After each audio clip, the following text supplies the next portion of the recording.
Hello বন্ধুরা, hello. একটা ফুল গাছের ভিডিও নিয়ে চলে এসেছি বন্ধুরা। দেখুন গাছের ভিডিও।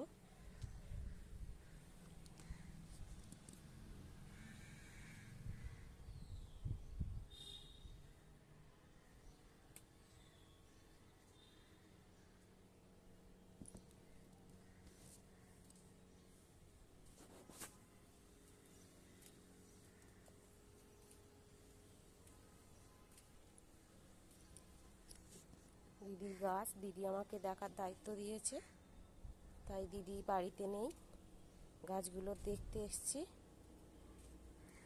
এটা বেল ফুলের গাছ।